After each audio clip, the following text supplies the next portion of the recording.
Welcome to another edition of Songs of the Ozarks, a project of the Ozark Studies Institute, an ongoing initiative of the Missouri State University Libraries. My name is Emalee Flatness-Combs, and today's date is February 16th, 2024. I can't believe 2024 is here already. Our special guest today is the one and only Miss Jaynie Siman, is your maiden name, Chowning. Thank you so much for meeting with us today. Well, thank you for having me. And we're here in your home in Springfield, Missouri. Yes, And in the Ozarks. You were born in Springfield, correct? Yes. Mm-hmm. Oh my goodness. I was born in Springfield. I've lived here always except for about the 10 years that Randle and I moved to Nashville. So. And my grandparents were from here. Really? I think I have a certificate where I'm one of the descendants of one of the original Ozarkians. That lived here. Really? Yeah. Really? In Springfield? The Mayfields. The Mayfields and the Saxtons and. That's wonderful. Yeah. It's kind of fun. So tell me a little bit about your family. My family. Yes. Okay. My daddy was Si Siman, and he was always in the entertainment music industry from the time he was 10 years old. And he was an entrepreneur at 10 years old. He put wheels on a old crate and put dry ice in it and went around town and sold popsicles, hoping to get enough money to take he and his dad to St. Louis to see the Cardinals play, which he did make it. Really? Although then he was selling popsicles downtown, and some policeman asked him if he had a peddler's license. He didn't even know what a peddler's license was. So he didn't go around the police anymore. Oh. And my mother was from here. She was an only child. Her name was Roseanne Sprague, Oh, but everybody so called her pretty. Rosie. Aw. And she was beautiful and the perfect wife for Daddy, Wow. because she entertained all of these people that came to town for the Jubilee and different things. You know, she made our house a home, and it was wonderful. And Scott, my brother, he lives in Nashville, and he's managing Tim McGraw and has for, I don't know, 27 years or something like that. And I have a sister that's here, Susan, and she's a great homemaker, and her husband passed away a couple of years ago. Oh, But, man. so that's my immediate family, and then, of course, I have children, grandchildren. Lovely. I had 2 girls, and Randle had a daughter. So between us, we have 3 girls. Now we have 5 grandsons. So Wow. Always That's funny. it is. And you're, of course, married to the great Randle Chowning. Yes, I am. 33 years. Wow. I get tickled sometimes because sometimes we'll go somewhere and someone will say, "Oh, he's a legend," and I just get tickled, and I think, well, he still has to take the trash out tomorrow. Amen. Yes. Oh my goodness. So, your father grew up in Springfield as well? Yes, just a couple of blocks from here on Normal Really? Street. Normal Street. And he always thought that was so funny because Normal Street, and nothing about his life was normal. Right, that is Nothing. true. Where did you go to school? I went to Holland School Okay. for 1st and 2nd grade. Then we moved to Rosie Acres, which is out close to Lake Springfield. And I went to what is Disney now, but it was North Kickapoo. It was a rural school still.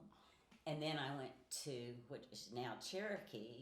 It was South Kickapoo then Okay. for middle school. And then I went to Glendale. Nice. Were you guys in the same grade at Glendale? No, we're a year apart. Okay, so did you two know each other, you and Randle? We knew who each other was. We didn't really know each Okay. other. How did you guys meet?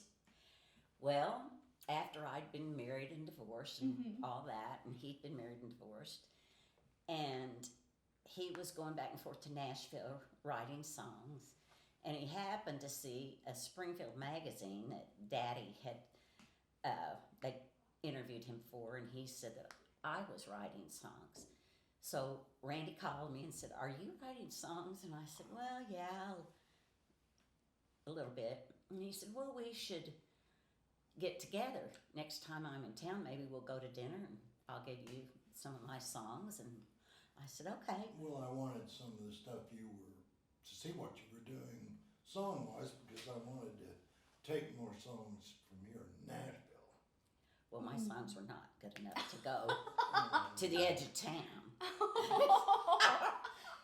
But anyway, so we finally got together and had dinner one night, and we've been together ever since. That was very smooth, Randle. Yeah, wasn't it? It was. So your dad had quite a few interests, is that correct? Yes.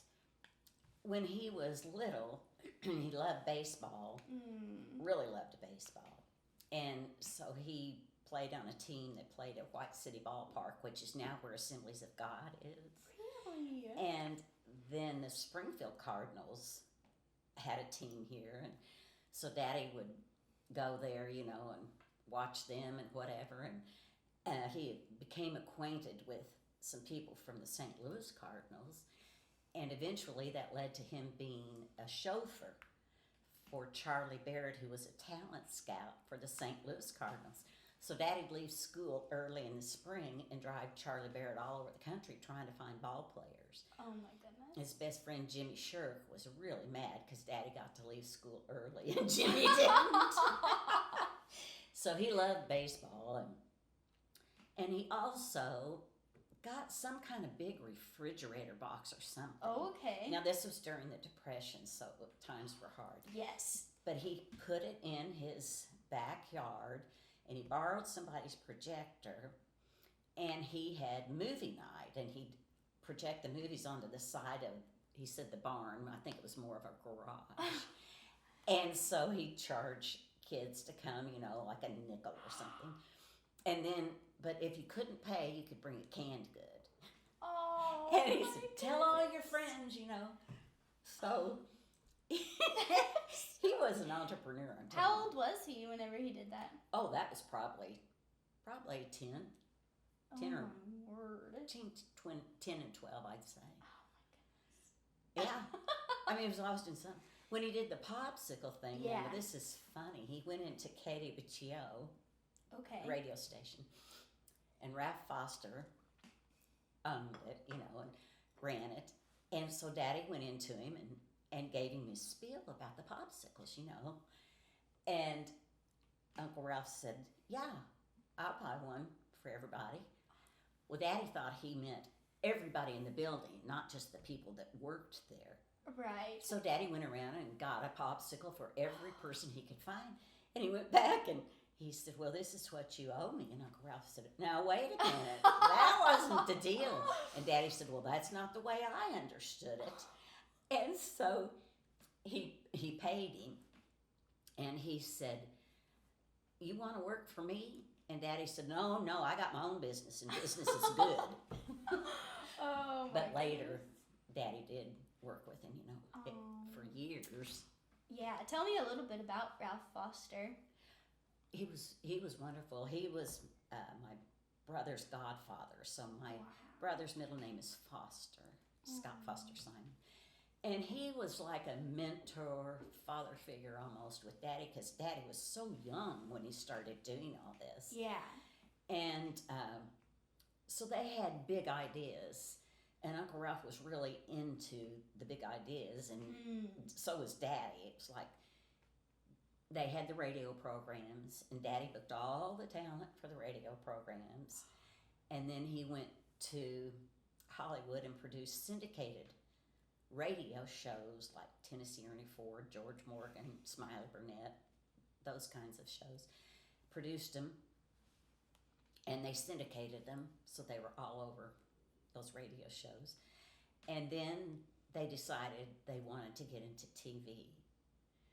Well, live TV here in Springfield, Missouri, it was like, I always say, well, nobody told them they couldn't do it, so they just did it. Yeah. But it was a lot bigger thing than that.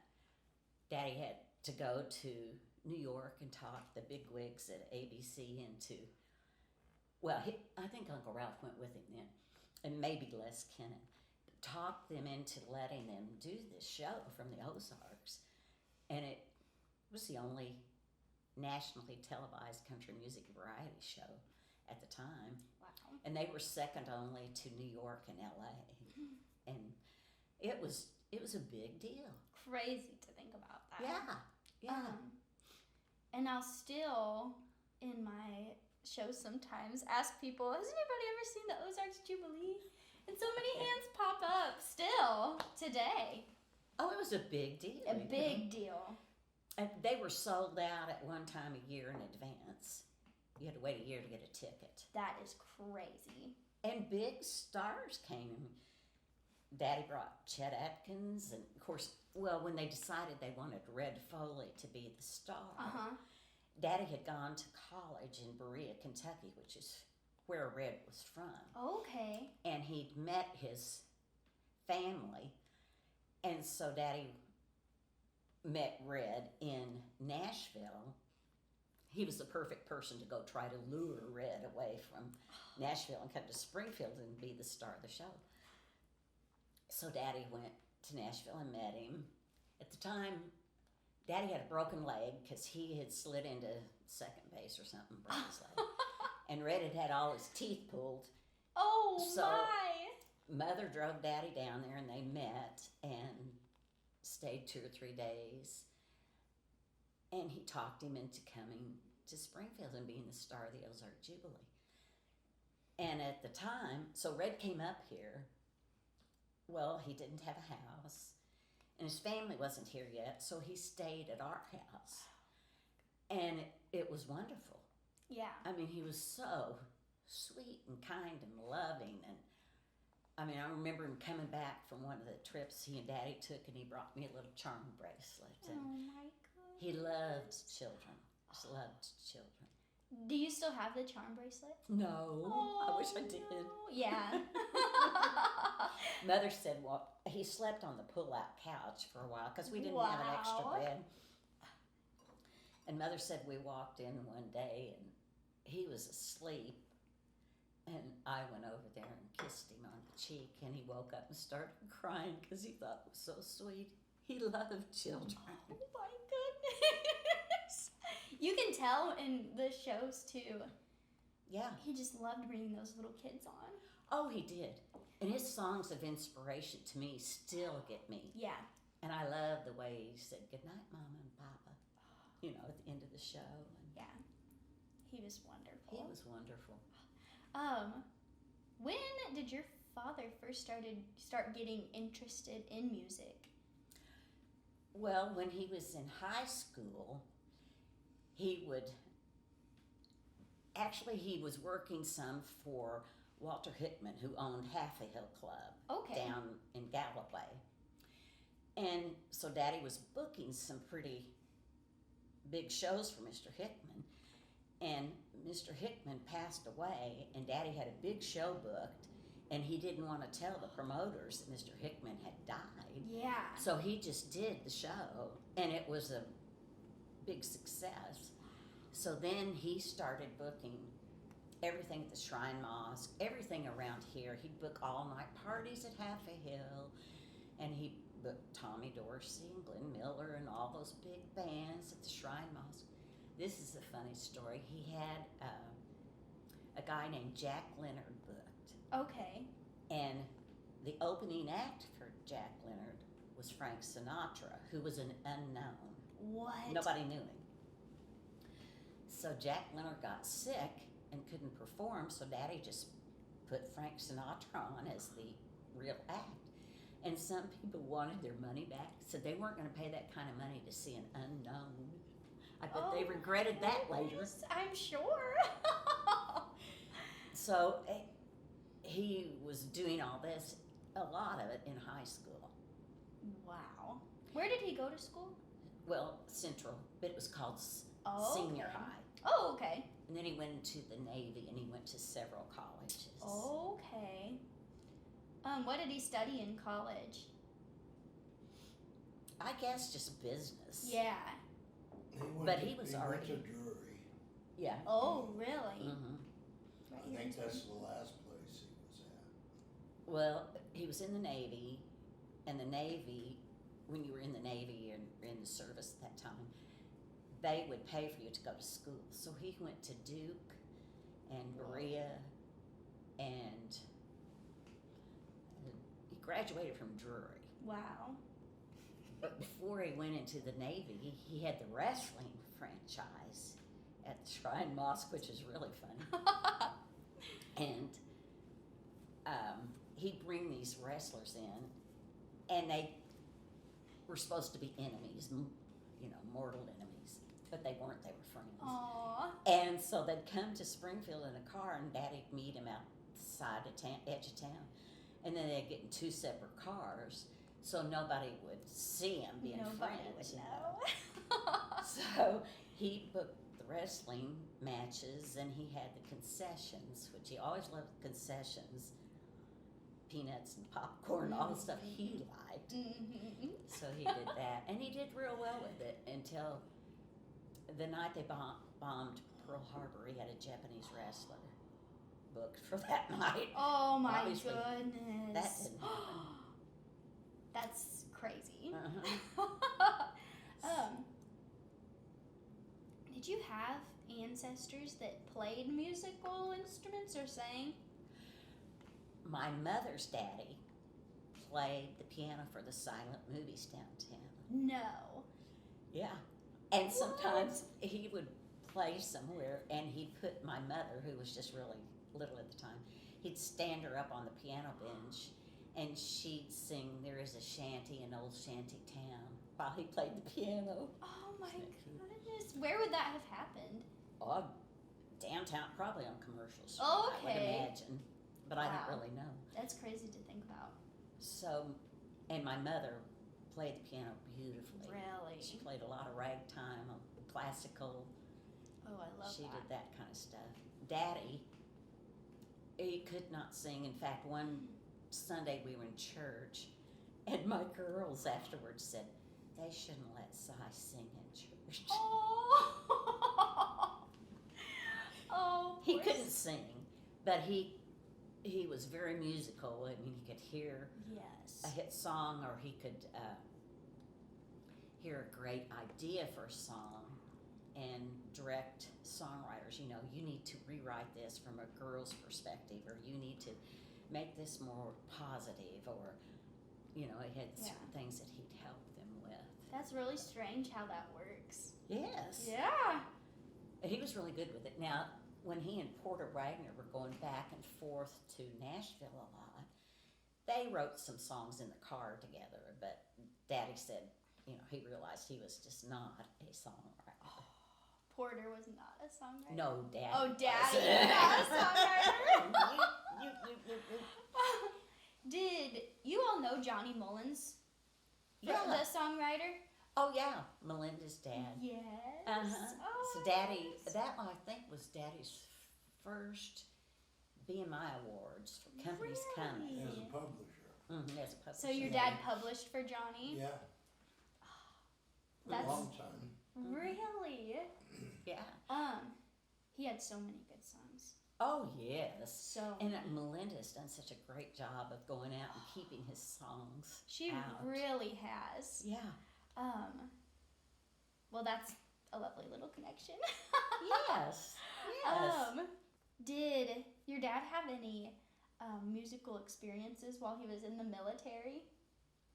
No, he really didn't. Okay. He was out on a ship Oh. in the Navy, and Wow. I don't think they had any musical experiences. then. Wow. Oh. They had some awful experiences. Yeah. Yeah, I can imagine. but- yeah. Your father was very well traveled. Yes. Yes. What always drew him back to Springfield, do you think? Oh, he loved the Ozarks. Loved the Ozarks. And the fishing and the hunting and just the outdoors. He was like Randle. He just had to be outdoors, and loved it. And so, for instance, when the bigwigs in New York would cancel the Ozark Jubilee, Daddy'd go up there and say, "Oh, don't cancel us. We've got such and such going on." And then he'd say, "Come on down to the Ozarks with me, and we'll go fishing or hunting or whatever it was." And of course, they loved coming here. And getting away from New York. And Daddy'd talk them into keeping them on the air. But his family was from here. His parents were still living during all of that time, and my mother's mother was still living, and he loved the Ozarks. And he bought Rosie Acres, which is where I grew up, out at the end of Fremont. Rosie Acres. Isn't that cute? Yes. Bill Ring, I don't know if you've ever heard of Bill Ring. Yes. Well, he came up with the name. They were trying to find a name for it, and he said, "How about Rosie, R-O, and Si, S-I. So that's the Rosie Acres." Oh my goodness. And he loved Rosie Acres. I just can't even tell you how much he loved Rosie Acres. And it was magical. Was it really? It what was was magical magical about it? It was kind of a world all to itself. And we had ponies. My sister and brother showed their ponies. And people would come out there, like musicians, songwriters, all kinds of people would just drop by because it was just an open door policy.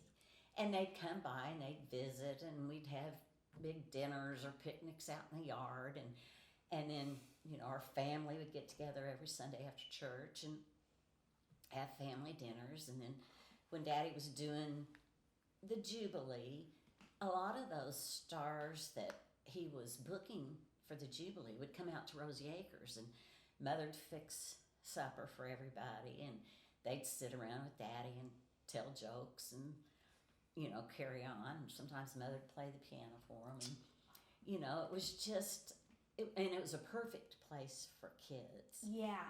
There was enough room for everybody to run outside. Mother'd say, "There's 10 acres here. Why are you standing right under my feet? Go play."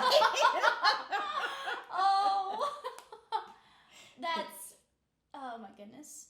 My That's a lovely grandparents part loved it. about the world back then. Oh yeah, it was just wonderful. And Yeah. I can remember in grade school, Mother was a homeroom mother with a couple other women, and they'd take the bus, a school bus, and bring all the kids from my class to Rosie Acres, and we'd have a big Easter egg hunt, and they'd fix cupcakes and all that stuff, So it was just a great place to grow up. Yeah. Yeah. And Daddy brought all those people out there. It was fun. Yeah. Tex Ritter and Smiley Burnett. Oh And, my goodness. one year Jimmy Dean spent the night Really? with us, and it was on my birthday. And I was just convinced he came for my birthday. Of course he didn't. Was he sweet about it? Yes. He was sweet as he could be. Wow. Would you mind telling me a little bit about Bill Ring? Bill Ring, his last name was actually Ringenberg. Wow. And of course he shortened it to Bill Yeah. Ring. And he was a really good singer, and he was a good MC, and he was just an all-around good person. And he was on radio programs, TV programs, you name it, and was a friend of Mother and Daddy's. And he was just really a nice guy. I'll tell you a funny story about him. One year at Christmas, Daddy said to Bill Ring, he was kind of rotund.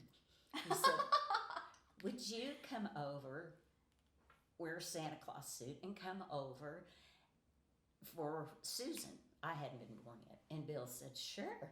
So he got dressed up as Santa, and he came to the door and knocked on the door, and Mother and Daddy said, "Susan, why don't you go to the door for us?" And she said, "Okay." And she opened the door, and of course he was standing there in his Santa suit.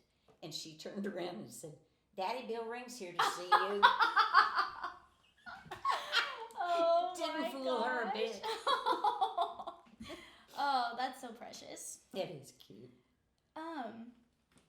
I can't really read my handwriting, That's so I okay. hope I'm saying this right. What was corns a crackin'?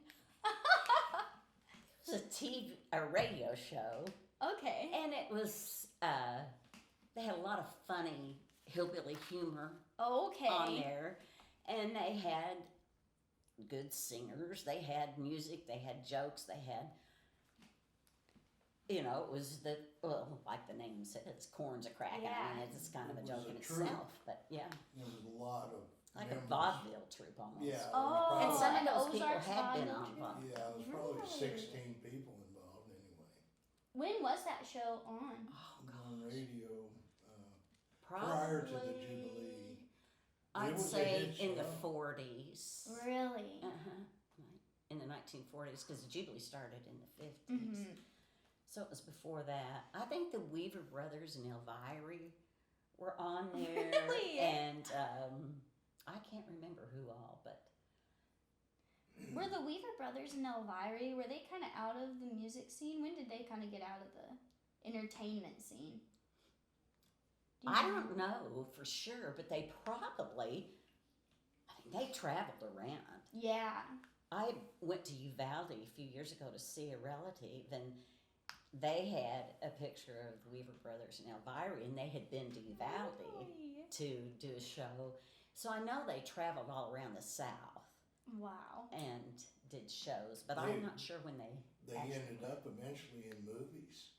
Oh, Yeah. yeah. And more than one, I know. I don't know how many, but they had such an unusual act and instruments. That's what it was. Yeah. Those people were all funny, They could Yeah. make people laugh, and especially during the times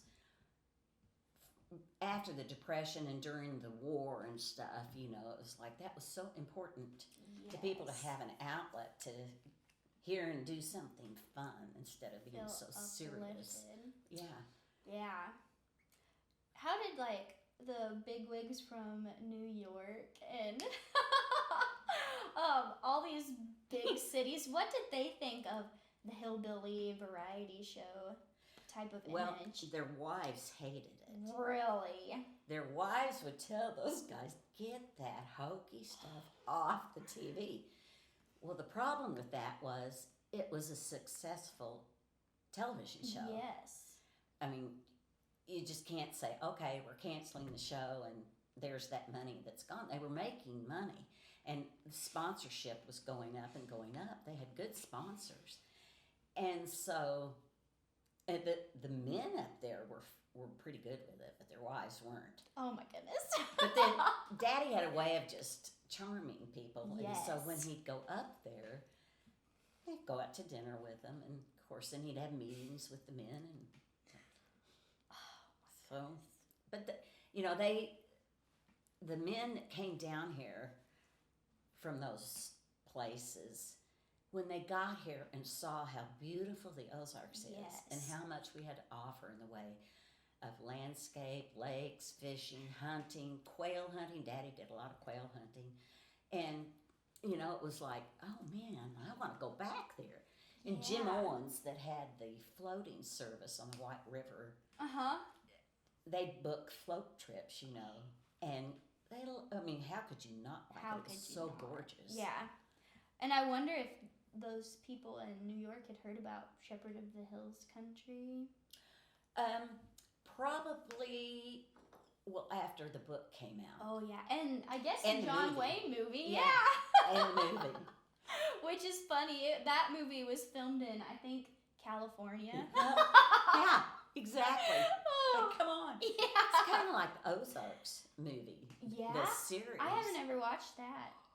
Oh, I loved it. But I mean, it's some Really? dark stuff. Oh yeah, yeah. But I was in Texas visiting relatives, and I Uh-huh. was flying back, and I had to change planes in Dallas. So I was sitting there waiting, for my plane, and there were some girls sitting not far, and they were laughing and carrying on. And I said, "Have you girls been on vacation or something?" And they said, "Yeah, we've had a great time." And they said, "Where are you from?" And I said, "Springfield, Missouri, and it's in the Ozarks." And they said, "Have you seen Ozark, the series?" And I said, "Yeah." And they said, "We'll never go there." No. And I thought, that's fine. We don't need any more people. Yes. hilarious. That's funny. We just need to send him to Silver Dollar City in Branson. Yeah. Yeah. They'll see a different side of the Ozarks. That's true. Would you mind telling me about the formation of the Jubilee? Okay. Well, like I said, Ralph Foster had been in on the early days of Yeah. radio. And he had a radio station in St. Joe where he was from. Okay. And it was above a tire shop that he had. And so he'd be on the radio and he'd go, "Oh, I'll be back in a minute. I've got to go take care of a customer that came through for the tire shop." So he'd go off there for a few minutes. Then he'd come back and then he'd say, "You know, if anybody has any Indian artifacts or anything that they would like to trade me, you know, I'm interested in collecting those things." Okay. And then I think he did ashtrays or something. He said, "I've got ashtrays, and if, you know, the first 100 people that come in can get a free ashtray or something." And, you know, so people swarmed in to get this. So it was a success. Well, then he came to Springfield, you know, and was very successful with radio here. But then when Daddy came along, they were both fascinated with television. And so they decided they wanted to get in on that, you know, on television. And, you know, there were problems because KY3 helped them, but they had to go to Columbia for their first shows because they didn't have the polarity to send out what they, you know, to broadcast out. Yeah. So they had to go through this big rigmarole to get all of that fixed in Springfield. But it was John Mahaffey. He was a businessman, and he helped kind of work on the books. And Lester Cox, the Cox Hospital is named it. Lester Cox was a financial backer and smart businessman. Wow. And then it was Daddy who had the energy and the charisma and the, you know, we're going to do this. And Ralph Foster, who was really excited about it too. So between the four of them, that's what they decided they would do. Well, then Daddy had booked all of the talent for KWTO radio. So he had all those contacts of people that were big stars and was able to bring them to the Jubilee. And they loved it because at the time, the Opry didn't think television was going to last. Oh my So they did the goodness. radio show, but they didn't do television. Yeah. So these stars were thrilled to come to Springfield because they got that national exposure, which equated to more record sales, more personal appearances, a lot more money, furthered their career, you know. Oh, the Carter family was here, and Johnny Cash, and you know, George Jones, Patsy Cline, Chet Yeah. Atkins. He was on the radio first in Springfield, and then Daddy got him a record deal, and his name was Chester, and Daddy said, "We're not going to call you Chester. We're changing it to Chet." So he's the one that did that, and they were lifelong friends. Wow. And golfing buddies and all that kind of stuff. And then Daddy brought Porter up from West Plains, Porter Wagner, and put him on KWTO and helped him get a record deal. And Brenda Lee, he worked with Brenda. You were asking about Branson. Well, in later years, she played in Branson. You know, she had a regular show there. And she told me that's the hardest I've ever worked because she did 2 shows a day. Wow. Well, it's hard enough to do 1 show a day, but 2 a day. She enjoyed it, but it was hard work. Who are some other people that your dad brought into the music scene? Well, Wayne Carson, who was a songwriter, and Daddy had worked with his parents, Shorty and Sue, and they were the Saddle Rock and Rhythm, and they were on the Jubilee and did performances everywhere.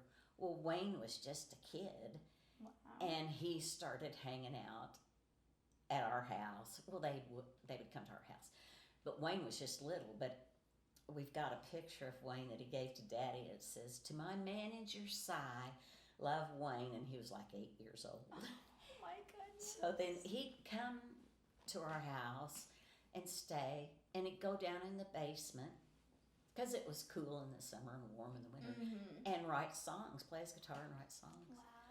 And sometimes he'd go upstairs and try to play the piano and play those songs. And so Daddy really started, he eventually just became a music publisher exclusively. So he worked with Wayne, and I mean, they had a tough go of it for a while. Really? You know? Even though Daddy had all those connections and he had an office in Nashville, it was still hard to get someone to record the music. And that's where Daddy came in, you know. He was the one that could sell the songs, so he did. And so he got Wayne going, and Ronnie Self. Randy wants me to tell the Ronnie Self stories, which are, they're funny. You don't want me to? I want you to. I tell it better, but Now You I'm do so not. curious.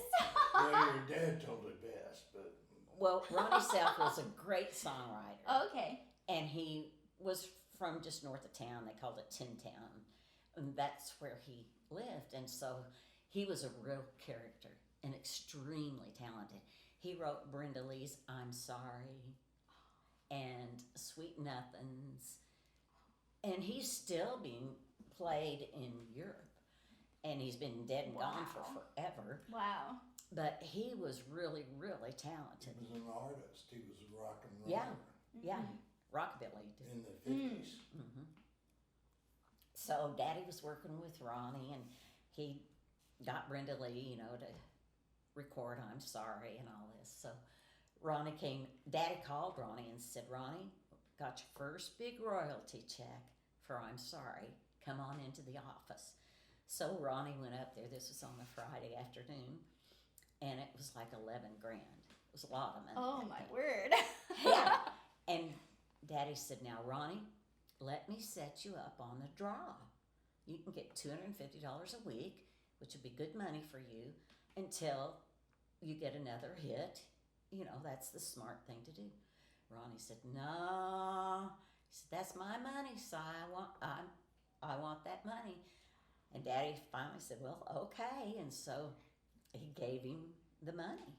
So Ronnie left Daddy's office, spent the weekend with a bunch of his friends. He said that's enough money for. I was going to get to this. Before he left the office, he told Si. Before he left the office, he said, "Si, this is enough money for me to live the rest of my life on. It's 11 grand." So he went out and he bought a car. It was a hard top. Drove down the street, and there was a bee in it. So he took it back to the car lot and traded it in for a convertible. And he got all his buddies together, and they spent the weekend drinking, partying, you know, buying whatever they wanted. Just crazy stuff, you know. So Monday morning, he came into Daddy's office, and Daddy said, "Oh, Ronnie, you don't look so good. Are you okay?" And Ronnie said, "Si, I need an advance." And Daddy said, "Ronnie, you told me Friday when you left here that was enough money for you to live the rest of your life on." And Ronnie said, "Well, Si, I done lived longer than I thought I would." Oh, poor guy. Oh, but he was great. Yeah. You know, he was such a great writer. But he had some demons. Oh, yeah. I guess we Well, all he had do. some occupational hazards. Yes, he did.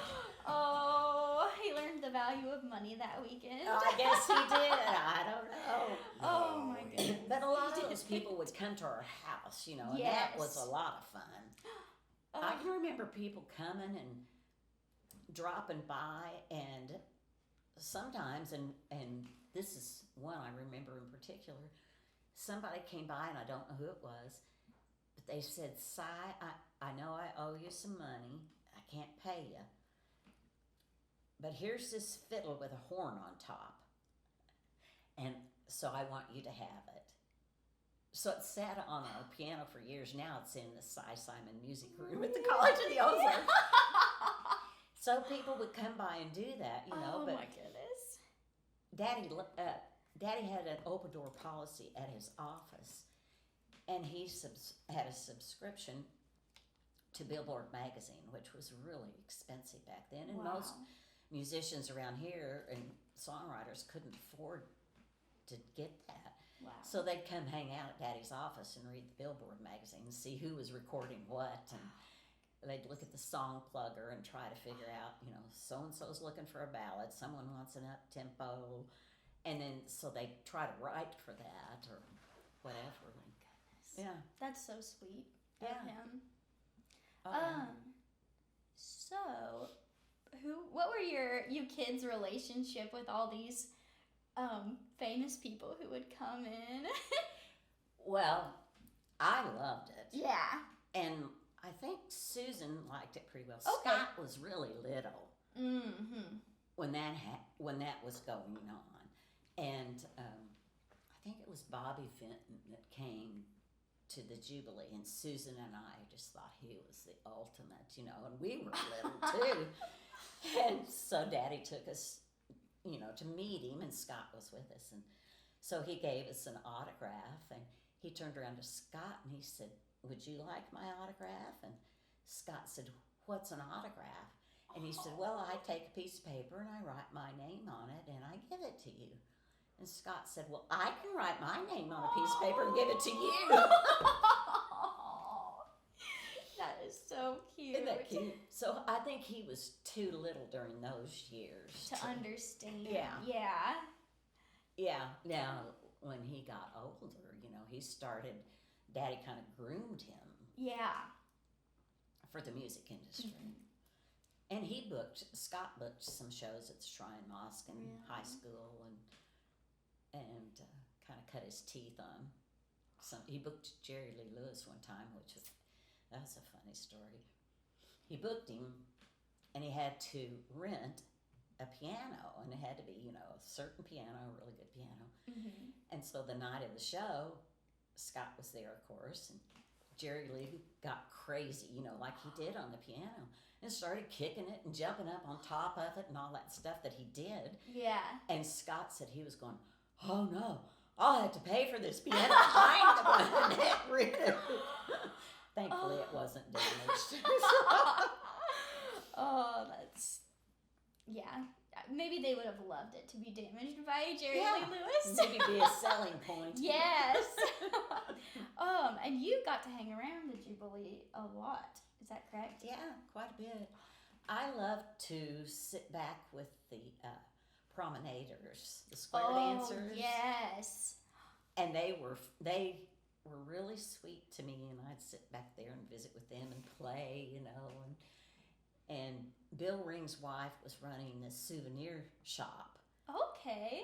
And he'd take me up there and I'd look at all the souvenirs, you know, and I thought that was so cool. And just hang out, you know. Wow. Daddy'd be so busy. I remember, though, when they'd break for lunch, we'd go down to it was Aunt Martha's, but she didn't call it that. I can't think of the name of it right now. Oh, but okay. everybody'd leave and go down there for lunch, and that was always fun, too. Yeah. You know, just fun memories. But I was too little, really, to appreciate all of it, I think. Yeah, it's just what you did as a kid. Yeah, it's just what my daddy does, and this is what my mother does. Oh. And when I was in second grade, Mhm. the teacher said to all of us, "I want you to stand up and say what your name is and tell us what your dad does." So these kids were standing up saying, "Well, my dad's a farmer, my dad's a dentist," you know. I didn't know that Daddy had a title. Yeah. I knew he booked bands, and, you know, so I told him my daddy was a bookie. Oops. So they called my parents. They thought it was so funny. They had to tell Mom and Daddy. Oh my gosh. Oh, that's so cute. But he didn't really have a title. Yeah. His title, and even at the radio station, and the Jubilee, everywhere he worked. He was like the executive producer here. He was the talent scout here. He was the, it just whatever So many things. they needed him to be, that was his title for the day. Yeah. And you were on the Jubilee. Yes, I think I've heard something about that before. What did you do? It was Easter time. Okay. So I had this big egg on the stage, and I was dressed in a bunny costume, and I had a broom. So I was supposed to be polishing the egg, and on the egg, the viewers would see who was on the show that night. Okay. Printed. Well, at the end, and the star of the show is Red Foley. And Red would break through this paper egg, and that would start the show. Well, nobody told me that he was going to come through that egg. And it startled me so badly, I jumped off the stage. So, well, I was on there too with George Morgan when he sang Candy Kisses. Okay. And it was supposed to be a candy counter, and I was sitting there. And during the instrumental part of the show, I gave him a piece of candy, So I was not the star. I think I heard something about you gave him a piece of candy and the wrapper was still on it. Poor guy. You were the star. I guess so. The star that nobody wanted. Oh, how old would you have been whenever you did those little? Oh gosh, I was little probably cameos. first grade, 5, 6. I was Oh little. my goodness. Oh, that's so cute. Let's see. How do you think Springfield? This is jumping ahead a little bit, but That's fine. how do you think Springfield would be different without your dad's influence? Oh, I think it would have been totally different. Yeah. And I seriously believe that Branson would never have been what it became if it hadn't been for Daddy and the Jubilee. Mm-hmm. Because I agree. it just wouldn't have. It introduced so many stars to the Ozarks, and a lot of them, Brenda Lee, Ray Stevens, all these people, Mickey Gilley, they went down there and they had their own theaters and shows. Well, that was a direct result of the Jubilee. So I think it made a huge difference. Plus, the Jubilee really brought so much revenue into Springfield. I mean, think about it. If you're sold out a year in advance for tickets, you've got a lot of people coming to town. Yeah. They're going out to eat, they're going shopping, they're staying at hotels, they're buying gas. They're contributing greatly to the economy of Springfield, Missouri. Yes. So it was a big deal.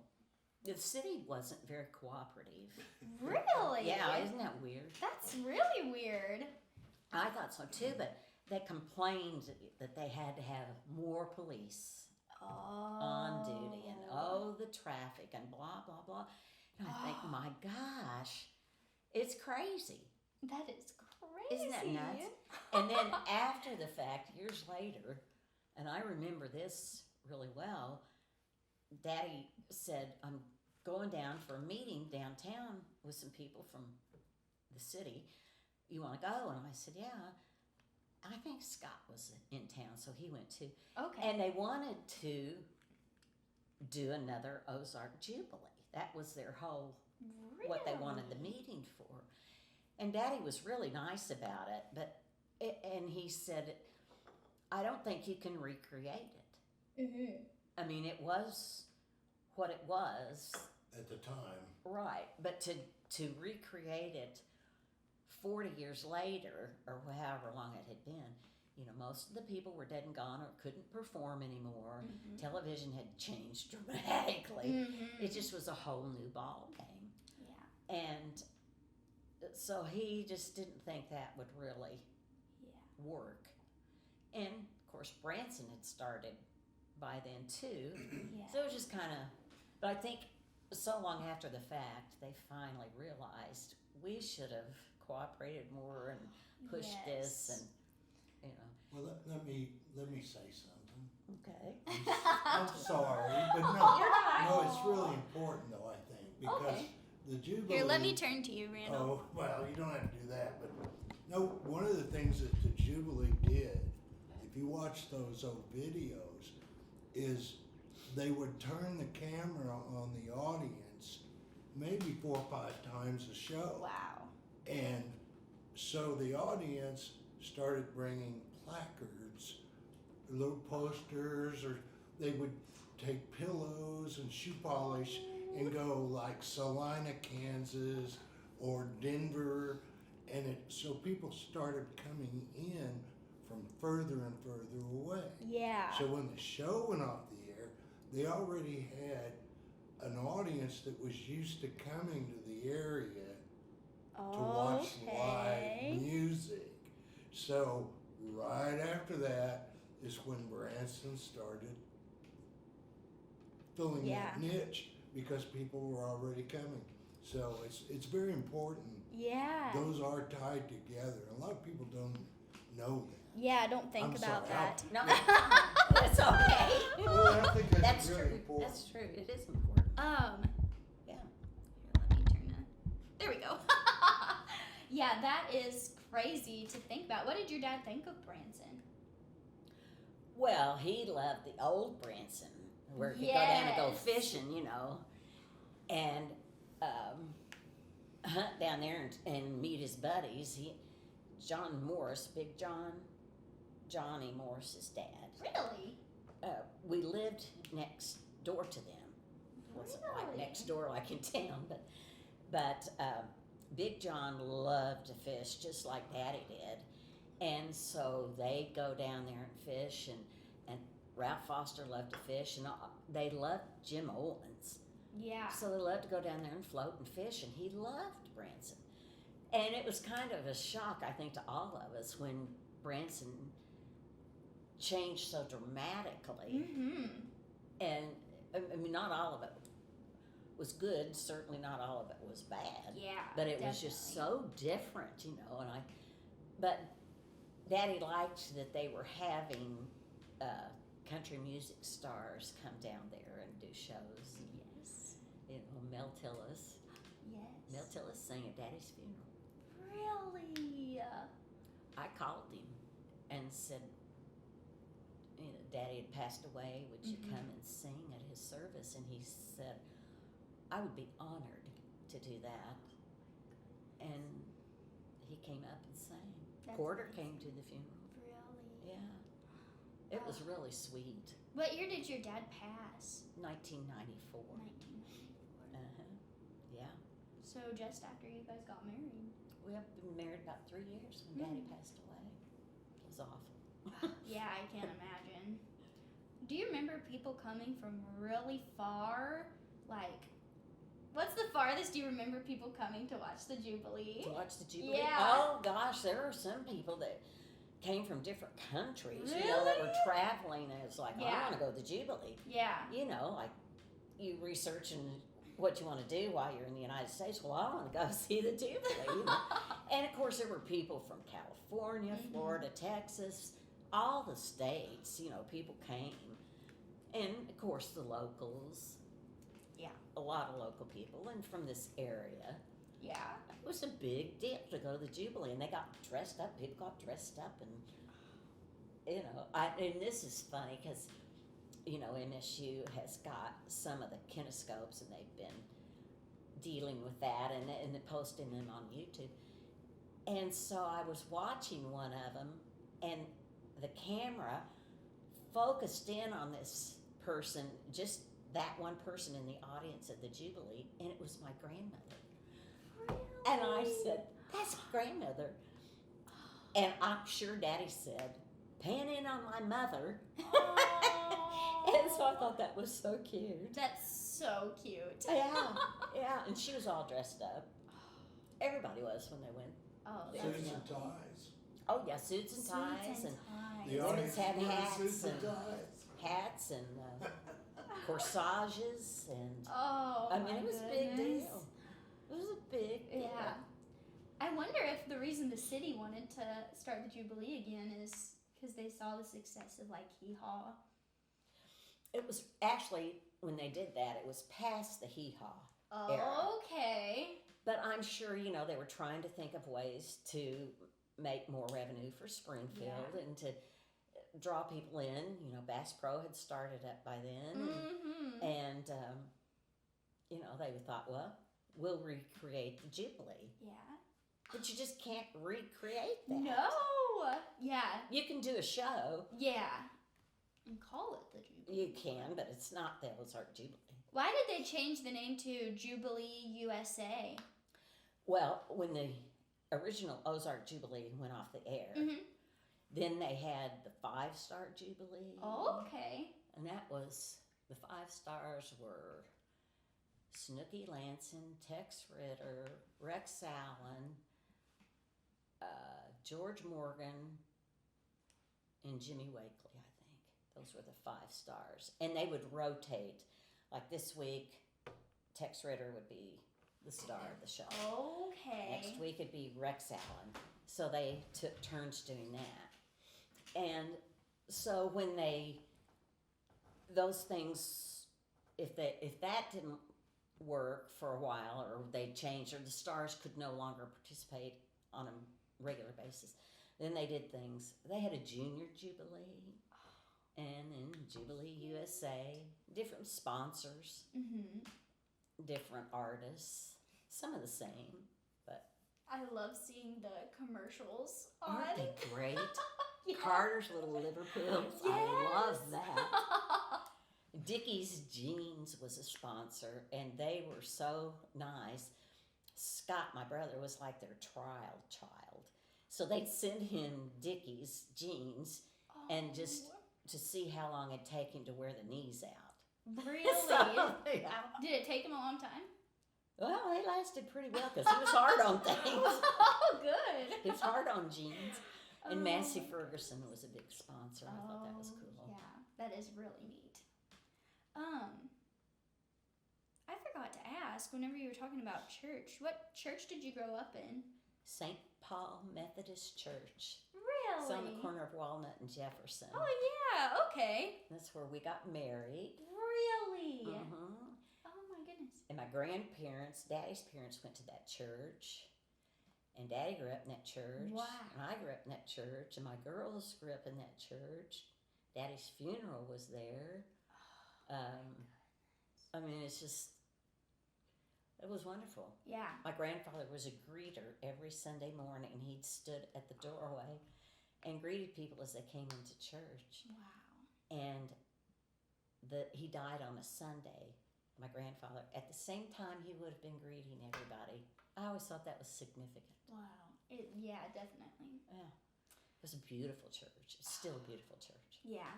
And they still have services? Yes. Oh, wow. I forgot to ask, did you grow up in church, Randall? Yeah, Presbyterian church Nice. down in little old Mountain View, Missouri. Oh, did you go to Presbyterian church in Springfield? No, not after we moved up here. Okay. We moved out in the country and just never did Yeah. get back into it. My great-grandpa founded a church in Springfield. Really? A Which church? Presbyterian church. That is Hillcrest. So, Wow. yeah, That's Just- neat. So you grew up a Presbyterian. I did. Yes. Oh, that's neat. Yeah. And my mother sometimes went to Methodist churches too growing up. Mother's mother was a Baptist, and she went to First Baptist Church down on South Street. Oh, okay. So at family dinners, Daddy would say, "Don't let Granny say the prayer because the Baptists always pray too long and then the food's cold." Oh. So he'd always say the prayer, and Oh my goodness. his prayers were wonderful. Really? Oh. Well, let's see. Why do you think talking about Branson and Springfield, Nashville now of course is the city most associated with country music. Why do you think Springfield never became that? Well, I think one reason, and one of the main reasons, was that Nashville, even back then, had the record labels there Yeah. and the recording studios and the business people. Springfield didn't have that. We had the Jubilee and Daddy.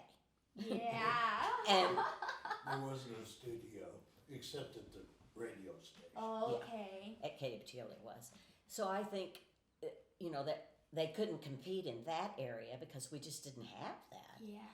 And so, but there was huge competition because of the Jubilee and the Opry and the stars that were going back and forth between Springfield and Nashville. Wow. But we didn't have the recording labels and Wow. studios, and so I think that's why. I think that made the difference. Yeah. But Daddy had an office in Nashville, Okay. and he'd go down there and stay about 1 week out of the month at his office. And he felt like he had to do that and keep his contacts up because he was Yeah. plugging music, trying to get people to record. So he had to be there. Yeah. And I imagine a lot of those people thought he lived in Nashville, but he never did. Yeah. Lived here. So, Oh. so that's why I think that didn't happen to Springfield. Yeah. Do you have any other favorite Jubilee memories that we haven't talked about yet? Well, yes. Let's see. I remember when Tex Ritter and Oh. Smiley Burnett were at our house, and they'd had dinner and we visited and all that stuff. And pretty soon, Mother said, "It's time for you kids to go to bed." So I went upstairs where my bedroom was, but I came back down and sat at the bottom of the steps so I could listen to what they were saying. And I think they'd had a few drinks. And they were telling jokes. Of course, I didn't get the jokes, but they were all just laughing, having the best time. And I thought that was funny. And then I remember the first time Smiley Burnett came to our house. Daddy called and told Mother, "I'm bringing Smiley home for dinner." And she said, "Oh, okay." And she'd fixed corned beef and cabbage, which, yeah, it's really good. But it stinks, the cabbage Yes. stinks when you're cooking it. And so they walked in the house and Smiley said, "Corned beef and cabbage, my favorite." Oh. So he was really glad, but then Mother found out that he was a gourmet cook. And she said, "That's it, I'm never cooking for him again." So when he'd come to town, he'd call her and say, "Here's the grocery list." And she'd go to the grocery and get the food so he could fix something for Wow. us. That's nice. Yeah, that was fun. And I got off the school bus one time, and the 5-Star Jubilee was there, and they were taking pictures on the fence at Rosie Acres. And of course, I was just thrilled because I got off the bus, and their Daddy was there, So I went running down the driveway, screaming, "Daddy, Daddy!" And so that was fun. I bet they were tickled to death. Daddy was. Oh my goodness. And, there were stories about things. Tex Ritter, they were trying to do some scene where they shot at him with a rubber arrow. Oh.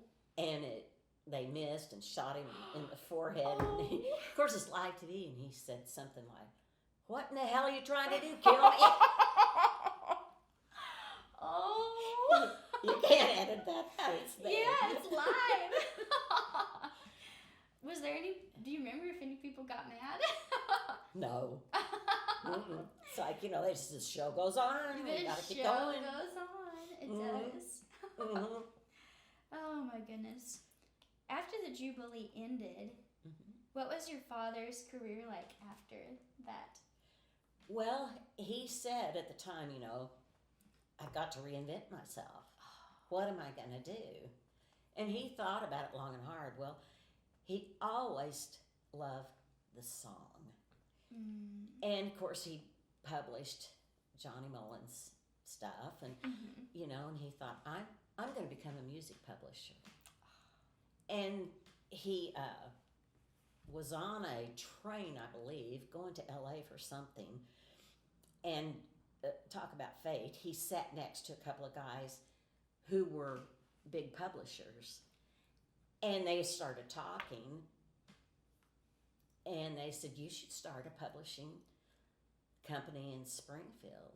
And they gave him advice. And so he decided to do that. So he ended up with like 5 different publishing companies because he had a publishing company for each writer. Wow. You know Woody P. Snow? That sounds familiar. He had a hit called Rocky. Okay. And so he had a publishing company for him. And then Wayne Carson and Ronnie Self. So he had these publishing companies, and that was really, I think he enjoyed that a lot. Yeah. Because he loved the song. So he started doing that, pursuing that. And he had a lot of fun with it because he said he did more work on the golf course than he did in the office. And so he'd go play golf with Eddie Arnold or Chet Atkins or somebody, and you know, and they were buddies, and he'd say, hey, I've got a song you need to listen to. So he'd get him to listen to a song, and a lot of times, you know, sometimes they'd say, pass. But a lot of times they said, yeah, I really like that. I think I'll do it. So it was a salesman job. Yes. And he was so good at that. Yes. He was good at that. Did he always have so much energy? Yes. Wow. Yes. But he loved to be home, too. Yeah. He loved to be home at Rosie Acres, and we had bird dogs and ponies, and he started in the barn. We sold tack, saddles, bridles, all that kind of stuff. Wow. He loved all of that. We had chickens for a while, and us kids could sell the eggs. Oh, yeah. But Mother got sick of the chickens because they got into her flowers and everything. So one day she said, either the chickens are going or I'm going. So that was the end of the chickens. No more chickens. Did you have a peddler's license to sell eggs? No. Somebody came out and wanted a dozen eggs, and there were only 11 out there. So I ran in the house and got an egg out of our refrigerator. And she called Mother later and said, thanks for that hard-boiled egg. Are you serious? Oh, Oops. that's the cutest thing. Well, You were such a cute little kid. I don't think so. Oh my goodness. But there, I mean, stories could go on Yeah. forever because there was so much. So much fun. And so much I didn't know. Yeah. You know, Your dad, wasn't he instrumental in starting something with the CMA? he was a founding member of the Country Music Association. Wow. Yeah. And actually, originally it was called the Disc Jockey Convention. Okay. And so then they decided to do the Country Music Association because they thought it would better represent what they wanted, and I think they didn't like, I'm not sure exactly how that went down, but Okay. they started the Country Music Association. Daddy was a founding member and was a member till he died. And the only time they ever met for years and years and years outside of Nashville was here in Springfield. Really? Yeah. So I thought that was really cool. Yeah. And, you know, the Country Music Association has promoted country music very well for all these years. And I don't know how many members they have now, but That's amazing. yeah. So he was really in on the beginning of a lot of this stuff. Oh, yeah. Certainly. Yeah. That was really interesting stuff. That's all the questions I have. Is there anything else you think we should talk about? I can't think Randle? of. Would you mind telling a little bit about these pictures? Okay, this is a picture of me and Red Foley and my sister Susan.